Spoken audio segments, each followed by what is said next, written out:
Right then. Cheers.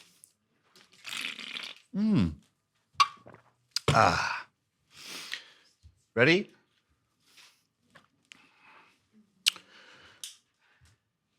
How are you? He's all right. He's all right. You'll be all right.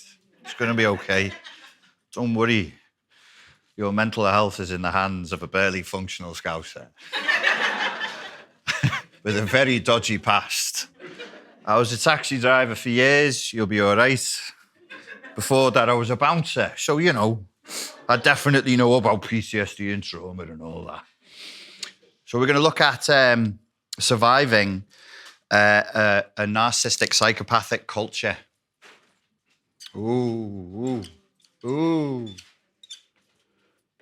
And how we do that. And I think part of what I'm going to share with you is what I do. So you too can be just like me. One of the things that I realized, I think I was in my early 30s still, and I was living in Malaysia, was part of why I was struggling to recover from childhood trauma. Sorry, Jamie, could you put the aircon on again, please, mate? I can feel myself beginning to sweat. Thank you. And I apologize to all of you who are freezing. Is that as I was trying to recover, a lot of the time when I was trying to recover, when I was talking to my friends, when I was interacting with my family, and when I was watching the news or interacting online, interacting on social media, I was trying to move in one direction, and all of these things would be pulling me back in another direction. So I had the thought inside of my head that essentially, in order to resist a narcissistic psychopathic culture, much in the same way that you do a narcissistic psychopathic relationship with a person, this is a serious topic, take it seriously, is that you kind of have to rebel. So there's an intrinsic rebelliousness to this, and you end up with a revolutionary mindset. So you're not for that which is, you're for that which is not yet. There's a problem with this. If you take a rebellious stance, then you're automatically creating conflict. Now, I did this wrong at first, and I think what I was doing in my own way, because I still was struggling with a lot of emotional dysregulation, even when I started this project in 2012. Am I walking off the screen there? Yeah. And my own CPTSD issues was because I could see people forcing coordinates on me that I didn't want in my family, in my culture, as I became too rebellious and too resistant too quickly. And I wasn't doing it with any degree of compassion. So as I took on a role where I said, okay, I have to rebel. Cultures move in this way. I have to go in the opposite direction. I don't want to get into conflict with the people around me. So I had to be very, very compassionate. Because you don't want to turn into a fucking dickhead who's just against everything that everybody else is for just because they're for it. But you do have to realize that in choosing to be, and this, by the way, is a choice to be, there's always conflict. If you choose to be a thing, then you're going to be in conflict, because anything that is, well, a thing that is inside of a normal enclosed space, it displaces air, it displaces molecules, it takes up space. The far easier thing is to keep your head down and go with the flow. But you'll never be free of it. You'll always be stuck inside of it if you keep your head down and go with the flow. So you have to rebel, but then you have to rebel in a way that is compassionate, because you don't want to isolate from people. You start isolating from people, your heart grows cold and you become weird. And I lived that for a few years, and people thought I was very eccentric, which I still am. I still have my own way of being in the world, which is not normal, but I need it. I need to do this. So in unplugging, you want to unplug in a way that allows you to distinguish very, very clearly from toxic cultural coordinates, but not from people, even if they're operating from those toxic social coordinates. So you still need people. You still need a community. And then you have to make that distinction. So you can be talking to somebody who's your mate and you want to be in contact with them and you want to maintain friendships with them, but they are fully operating from inside the matrix. Don't get this confused with Andrew Taint's matrix. I'm not saying that I'm the victim of a conspiracy. I'm talking about the narcissistic abuse scenario where it's a simulation. It's a simulated version of reality. So this has far more to do with what Paul was talking about, which is that we're now conflating the signifier with the signified. We're conflating the map with the territory. And you don't want to do that because you will go crazy. This is a simulation. So you know when people are saying, oh, maybe we live inside of a simulation, maybe we don't. Well, at a certain level, clearly we fucking do. Because we're agreeing to things that we see as normal that shouldn't necessarily be normal. Things like perpetual war. That's not necessarily a normal thing. That's an evidence of living inside of a simulation. So you want to do this in a way where you can still keep in contact with people and do that compassionately. So when somebody is operating from their frame of reference, you don't want to be the person who says, oh, I don't do small talk. Don't be that person. Don't be that girl. Don't be that guy. There's no such thing as small talk. If you're talking about the weather or they want to talk about football, and there's nothing I could give a shit about less than fucking football. For the love of Christ, it's the apocalypse.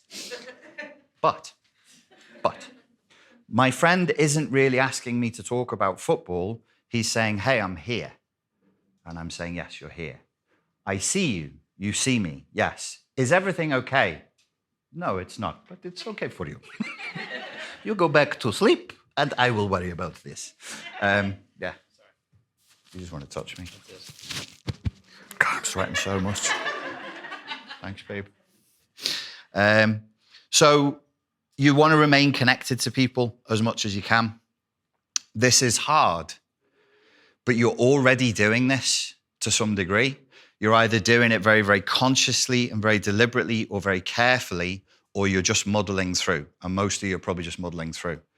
Because if you can't wake up to the reality of narcissistic abuse, psychopathic abuse, cult abuse, without seeing how many narcissistic psychopathic cults we already live inside of, and how many narcissistic psychopathic cult-like projects there are around us that are guiding our lives.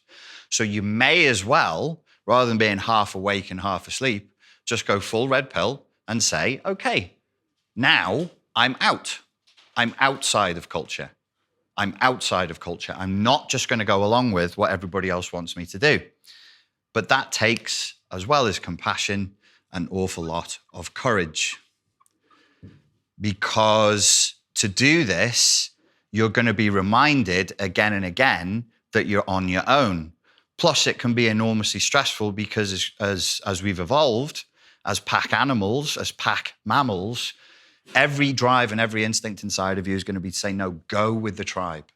Do what everybody else is doing, because before this period in human history, that's where survival was. Conformity was survival. Now it is not. Now is a unique period in human history where conformity is not survival. You must rebel in order to survive. And when I say survive, what's implicit in that is thriving as well.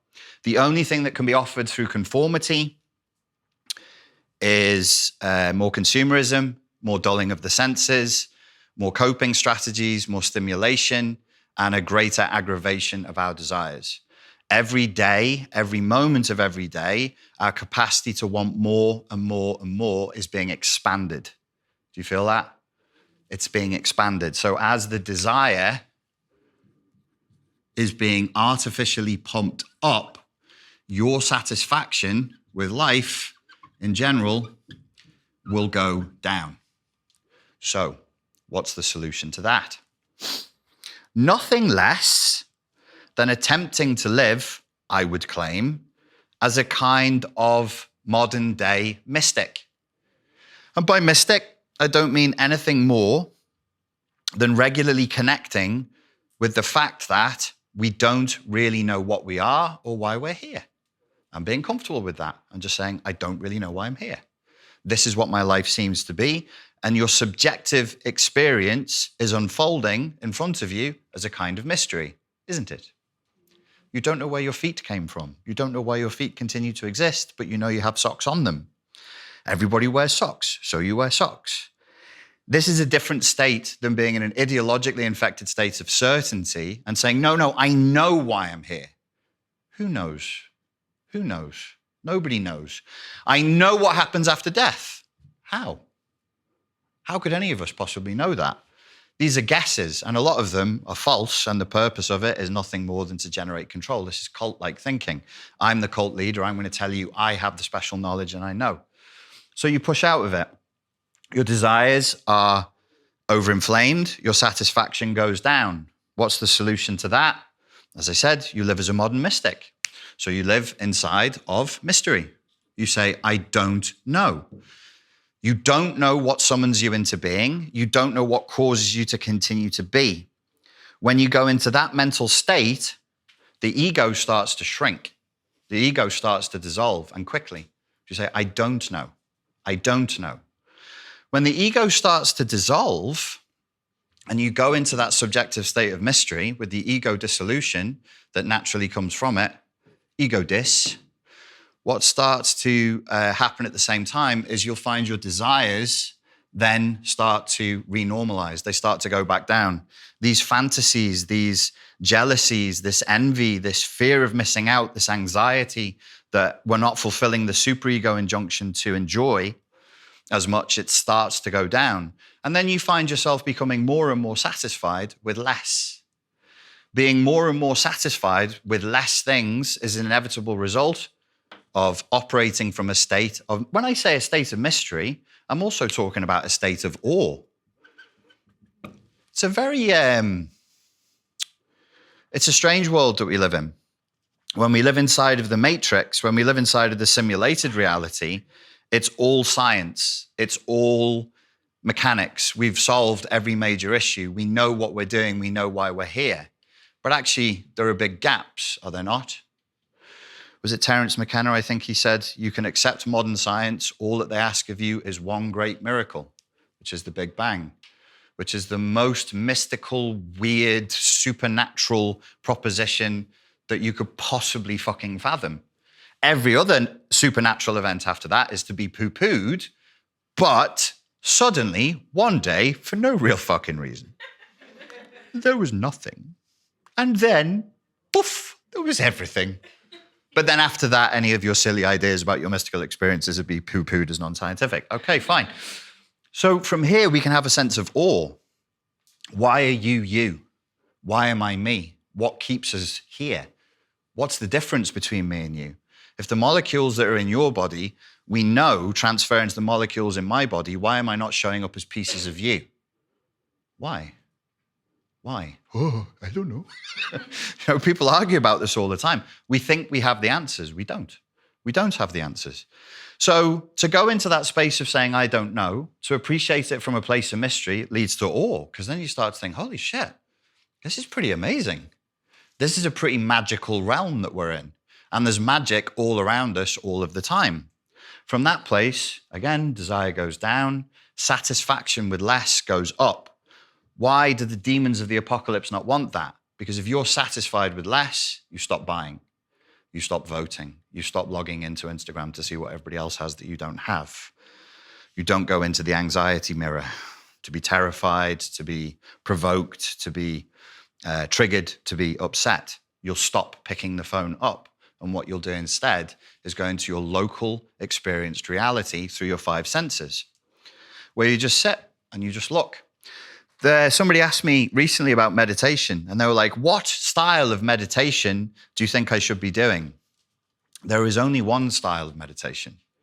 There is only one, which is to sit and listen to reality as it presents itself in the moment with nothing else. It is silence, stillness, spaciousness, nothing else. Every variation on that is not meditation, it's visualization. Visualizations are fine, but that's not meditation. Pure meditation is to sit still and experience reality as it is, moment by moment, with as little as this going on as possible. The state that you're all dropping into now, that's approximating a meditative state. And you can see when people do it because they stop looking around the room and they stop cycling their jaws. So as I'm talking, normally you're in internal dialogue and you're going, as you ask yourself the questions. But when you focus and you present here and you entrain, you align with what I'm saying, it stops moving and your eyes stop doing this and you just look. So this is a meditative state that you're dropping into and it's good. And it feels okay, right? This is okay. This is all there is. Everything else is insanity. Everything else is a projection. Everything else is what the Buddhists and before them and the Vedas was called Maya. It's illusion. If you think about a hideous situation that's happening hundreds of thousands of miles away and you're here, what are you thinking about? Can you see it? No. Are you imagining it? Yes. Is it real? It's not locally real. This is what is real. And that doesn't mean you shouldn't concern yourself with wars and conflicts and suffering elsewhere. It means that if you're focusing on that for hours a day on your daily life, you're in Maya, you're in illusion, and you're sick. Because this is reality, this moment. As weird as this moment is, with all of its weird, intricate details and all of the weird, intricate people around you, that's real. This is not real. What comes through the magic mirror is not real. It's not real when we use reality to mean just this. Yeah, you throw that magic mirror away. Fucking thing. Stop dominating my mind. Ah! It's funny, every time I go through this thinking spontaneously for myself, I lose the fucking thing. I drop it in an Uber or I'll leave it in some apartment I've been staying. I'm like, God damn it. Yes, it's very bad, but we still need it for work. Let's just... So the unplugging process means that you need to come back to this reality. When you're here, when you're present, you're not as needy. You're not as desirous. You're not as lustful. You're not as angry. You're not as envious. Because everything that's okay, that's here now is less than perfect, but okay.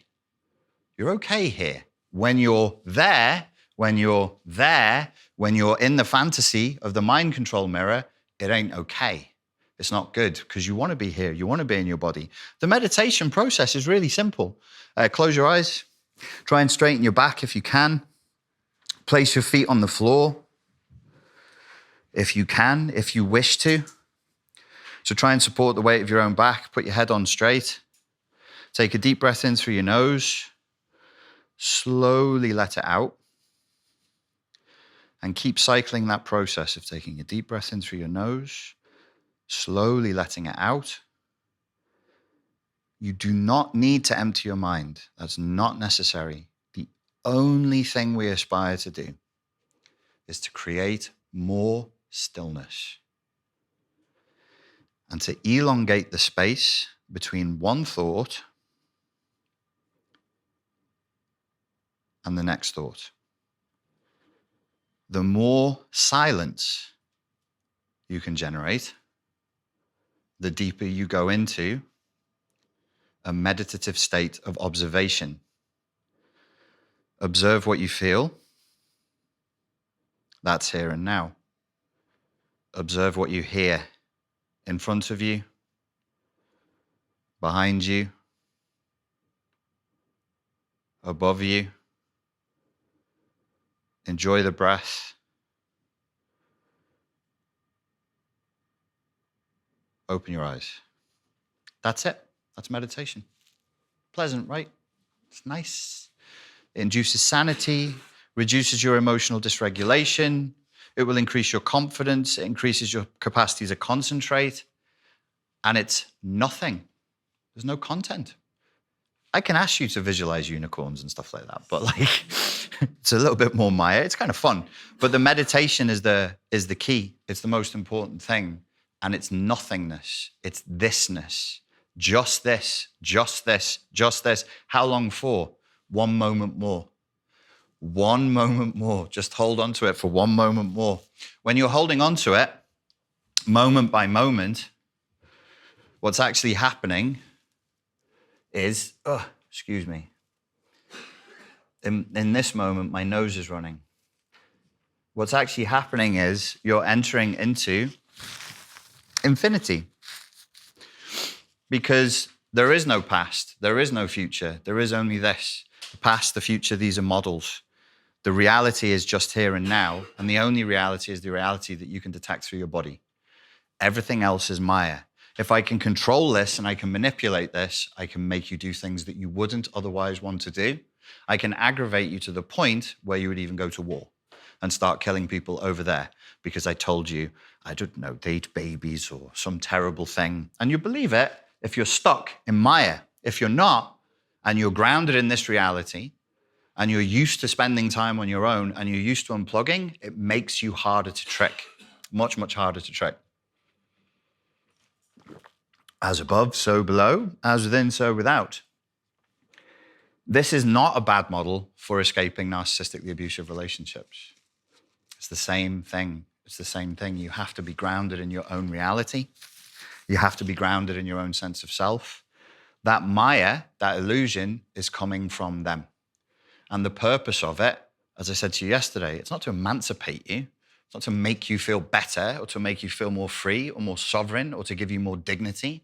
The purpose of it is to enslave you, is to humiliate you, is to force you to say things you know are not true, to humiliate you so you don't even feel like you're worth taking care of, which is where a lot of people are at the stage of now, because it's a humiliating experience. It's like, you know, somebody was asking me the other day about boundaries.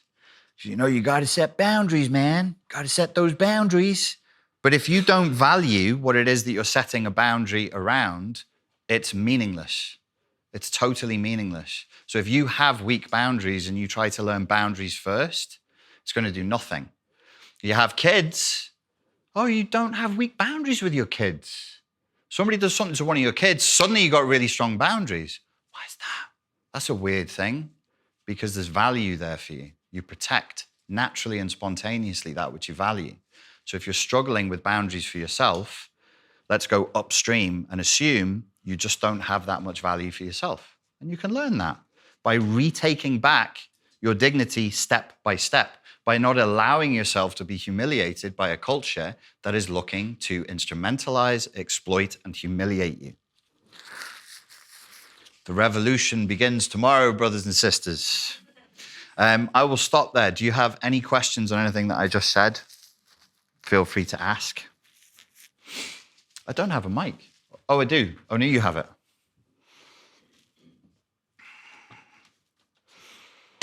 Oh, thanks. Cheers, mate. So, any questions? Did I zone you out? Everybody looks a bit zoned out. Cheers. It was more regarding the self. That made sense what you just said about boundaries, where you said you can easily put a boundary around your children because the pressure's to you. But if you're struggling with boundaries for yourself, that means you don't value yourself enough. I've got friends who are struggling with this at the minute, and they say, how do I learn to value myself? Like, I just don't. That's a beautiful how do you question. change that? It's a good question. And so normal psychology, most psychotherapy, I claim, is ideologically infected. And it's ideologically infected with like a lot of ideas. And one of the perverted ideas that's in there is you're an individual. But actually, probably more realistically, we're members of packs. So if you don't value, say we say, oh, you don't value yourself, it's highly likely that you exist inside of a system that doesn't value you. And it's highly likely that you're inside of a system where other people in the system don't value themselves. When it comes to self-value, rather than trying to trick the brain and say, oh, you know, I'm a unique and precious snowflake, I'm wonderful, I'm amazing, light a candle and stare into the mirror and say it until you go crazy and try and believe it. I would be asking the person, what is it that you're doing that causes you to not value yourself right now? And inside of normal culture, we lie. We lie, we live lies, we tell lies. We're forcing each other to say things that we know are not true. We're forcing each other into multiple small acts of cowardice every day. So where's the self-esteem going to come from? You've got to be courageous. You've got to stop lying. Sound a bit like Jordan Peterson again. Got to tell the truth, Pick up the biggest burden you can. You do. He's right. Well, he took that, to be fair, he took that from a writer called Thomas Dalrymple, who said, political correctness is communism writ small. And communism, Theodore Dalrymple, who's a British prison psychiatrist, he was saying that what communism does is that it forces people to say things they're not true as a specific tactic to humiliate them into submission. So the idea would be, the counterbalance to that would be to tell the truth. So why do people lack value? Maybe there is childhood trauma, there's cultural trauma, and we're just not doing things that we observe as being valuable. So my premise is, you have something inside of you, maybe at the unconscious level, that observes you and says, what are you doing right now? So on this model, if you feel anxious, I would check. I would say, is this unconscious observer, sorry, what is your name? It's okay. So Maria's unconscious observer, which is a middle-aged Scouse man in this scenario, is looking at Maria and going, what's Maria doing now? Has she got her life in order? Where's Maria going? Because I need Maria to do well. Because I need you to propagate your DNA forward through time. Because fundamentally, we're socks for DNA in a certain sense. So yes, we're very, we have all these desires and everything, but a lot of where your feeling comes from is primal, and it is about the propagation of DNA. And there's no getting away from that. And it doesn't matter, even if you're only interested in same-sex relationships, or you're never going to have children, or even if you're in your 70s, you still operate psychologically, I claim, from these genetic components. So I would look at you and I'd be like, well, her life is getting smaller and smaller. The behavior patterns of, what do you call it? What do you call it where you make yourself feel better? Self-soothing. And coping mechanisms. They're reducing your social circle. You're becoming more and more socially anxious. I see that you're spending more and more time inside. I see the superego's taking over, and your plane of existence the map is getting smaller and smaller. I've got to do something about that. Otherwise, Maria's going to be stuck. I know. I'll make her feel fucking anxious. I'll wake her up at 3 o'clock in the morning and tell her, what's anxiety? It's a feeling to move. It's agitating. It's a horrible feeling. We've got to do something. And it feels very unpleasant. If we're coming from a map that says you should feel good all the time, you'd be like, well, just give her anti-anxiety pills and switch her off. And I would say, but maybe let's assume there's an intelligent part of the system that's saying, no, Maria needs to move. Because we all do, don't we? We all need to be a bit more courageous, don't we? Yeah, we do. Yeah, we do. We've got to push ourselves a little bit more, because we're not pushing, are we? I'm not. I have to consciously remind myself, come on. You've already hit that level, and then I go, oh, it's comfy here. I'll just sit here. No, I could be doing more. We could all be doing more. Now, if I keep laying back, then eventually anxiety will pop up, or depression can pop up. So I agree with, there was this whole lobster thing with Jordan Peterson. Actually, I think the hypothesis that... part of his hypothesis that depression sometimes is actually status anxiety, I think, is valid. And anxiety is sometimes status anxiety. So if you're not living at your full potential, you'll start to get these very negative feelings. Gospel of Thomas, Jesus said, if what is brought forth from you if what is within you is brought forth from you, what is within you will save you. If what is within you is left within you, what is within you will destroy you. Which is it's from the Gnostic gospel. It didn't get into the mainstream Bible. I believe that Maria has a potential. I have no basis for that. I just believe that. It's like a faith-based belief. Maria is here for a purpose. Is Maria aligned with that purpose right now? Maybe not. Make her feel bad, push her, provoke her, give her nightmares, wake her up at 3 a.m. Maria doesn't want that purpose, because that purpose sucks. It's hard. It's frightening. She's going to get pushed back. If she makes the choice to rebel, and she makes the choice to be, her mum's going to kick off, her friends are going to kick off, she's going to feel this way, that way. So you're thinking, oh shit, which forces now pushing you this way and that? And I would say probably courage is the way forward. You asked a question a few years ago. I don't even know what it was. We're all older now. We're all just sat here going, what's he on about? What is this? Any other questions? Okay, no questions. Yeah, of course you do. No, one thing is I didn't note down. You said silence, stillness, and the third word was with S. Spaciousness. Okay, thank you. And second thing is sandwiches. Second thing is, what if you do, as it is in my case, setting up boundaries as something wrong by itself? Like I grew up in a family where basically you need to put yourself all forward to everyone else. You have to put everyone else first before you even think about yourself. So setting up any type of boundaries. If you don't do that, do you know what you are? Bad. You are a bad girl. So what to do in such case if we are supposed to, how to make myself set a boundary? Is it bad if you don't put everybody else forward instead of yourself? It is bad. Like I always feel bad. I always feel guilty. It's even if I do the next thing. What does that mean? Does it make you a selfish girl? Are you selfish? Yeah, it makes me feel selfish. Like but are you selfish though? Oh my goodness! It's like probably I am. Told? You know what? This is philosophy. What were you told as a kid? Was it your mum or your dad who was saying this to you? Both. And what they say, you are just selfish. No, like they were just opposite. They were not telling me how I am. They were telling me how I shall be. Yeah. I shall be always the good person. I shall always put everyone forward. Yeah, okay. And it means that, like in case of being a parent, the moment I put any boundary, the next moment I feel guilty, even if it's good for my kids. It's like haunting. So it's not necessarily lack of self-value. It's just feeling that setting boundaries is bad. And what would you say can change it? So what would be our answer? How to change it? How to make the boundaries as something good? Can't. You're doomed, mate. You just have to accept it. You're doomed. So what you've found is a superego injunction that says don't set boundaries.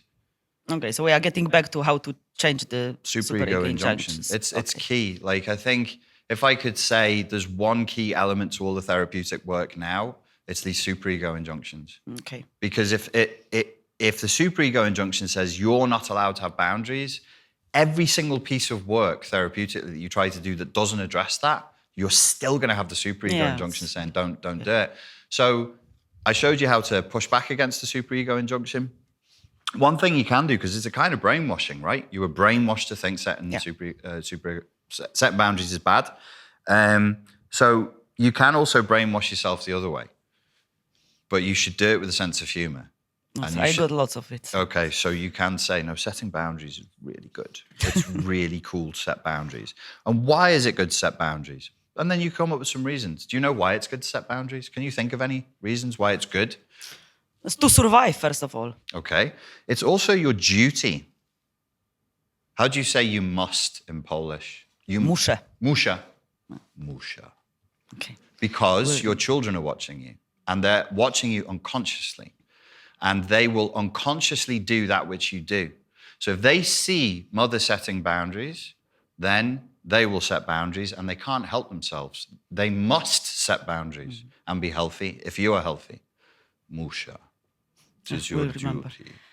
And can I ask something more? You may as well. Okay. So I was trying to put my own experience because I'm always trying to, think about what I experienced and find practical ways to survive. It started with toxic relationship, and that was one of the things which I started to use as a method. I took another mobile number just to avoid, I decided I cannot go no contact, I cannot do grey rock, so I will control the control the abuse to minimum, to as many hours per day as I control it.